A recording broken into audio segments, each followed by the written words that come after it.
Daniel Lévy est l'une des plus belles voix françaises. Inoubliable interprète de Moïse dans les 10 commandements, ainsi que du tube L'envie d'aimer.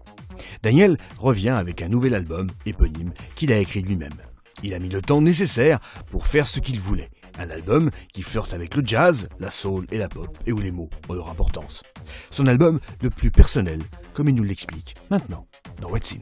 Salut les amis, Daniel Lévy sur What's In, très heureux de vous retrouver. Il fait beau à Paris, on est en bonne compagnie, on parle de musique, alors tout va bien. Tu es venu comme un printemps, comme la caresse que l'on attend, le visage rempli de lumière, un lendemain celui qu'on espère. Rien ne reste de ces ombres, ces nuits d'errance et ces matins si sombres. J'étais en gestation, en mutation, en maturation. Il y avait des chansons qu'il fallait que j'habille d'une certaine façon, que je déshabille et que je rhabille encore d'une autre façon. Et puis ça prend le temps quand on fait de la musique comme moi je le fais, c'est-à-dire un espèce d'esthète de la musique avec la volonté d'avoir des arrangements bien léchés, des textes qui me collent comme un costard bien taillé. Voilà, j'avais l'impression qu'il fallait que je prenne le temps. Après le tourbillon de l'effervescence du succès et après le tourbillon de la vie un peu plus privé qui font que quelquefois il faut du temps pour émerger, s'en sortir, trouver de nouveau les bons ressorts et être de nouveau présent.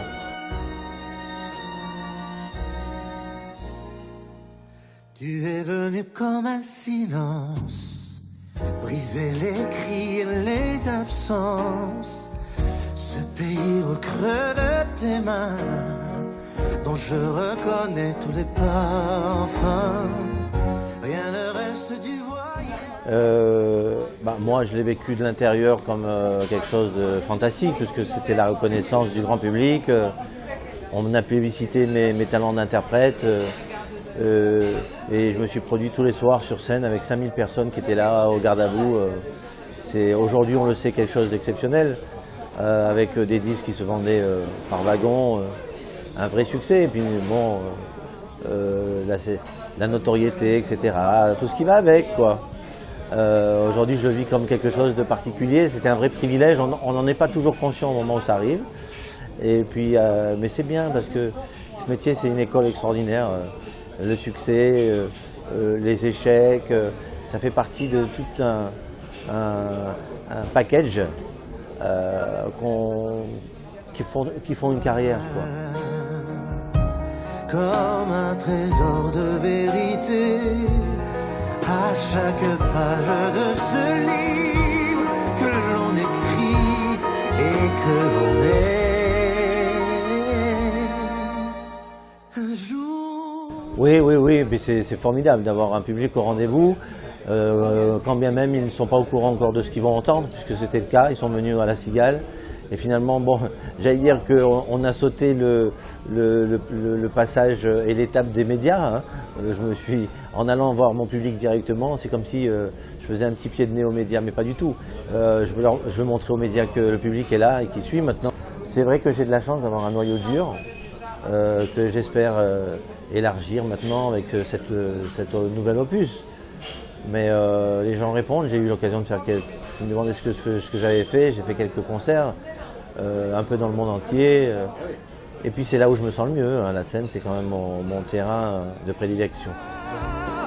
Un jour se lève,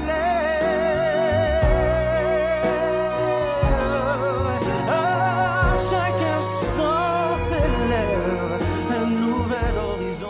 Je suis heureux que ça se note, que ça se remarque. Il n'y a pas une volonté particulière de faire un style ou de donner un genre.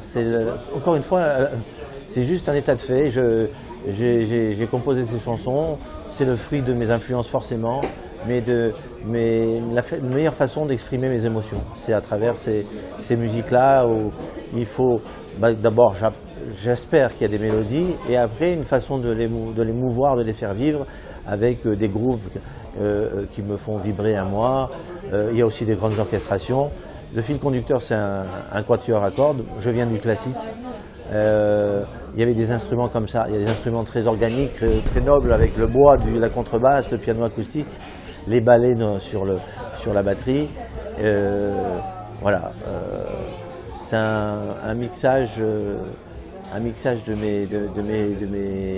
mes musiques à moi. Un jour se lève à chacun de nos pas, à chacun de nos rêves, à tout ce que l'on voit. Je suis obligé de faire minimum 2 heures sur scène. C'est ce que j'allais dire. Donc c'est ce que je fais. Mais à un moment donné, je me mets avec mon percussionniste qui est un acolyte de plusieurs décennies. Et je me mets au clavier et on passe en revue, on appelle ça un medley. Et on ne fait pas les chansons en entier, mais on reparcourt un petit peu toutes les grandes chansons de ma discographie. Mais c'est vrai que ces nouvelles chansons, je les ai faites toutes.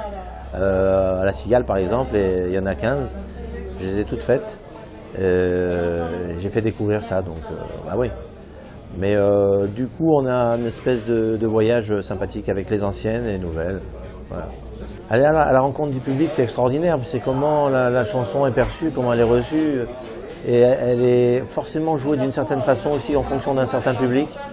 Il y a une magie, et ça, c'est vers ça qu'on court finalement. C'est quelle forme et quelle dimension va prendre ce soir les chansons. Vont prendre les chansons. Et il n'y a jamais un soir qui non, parce qu'il y a des paramètres qui sont forcément différents.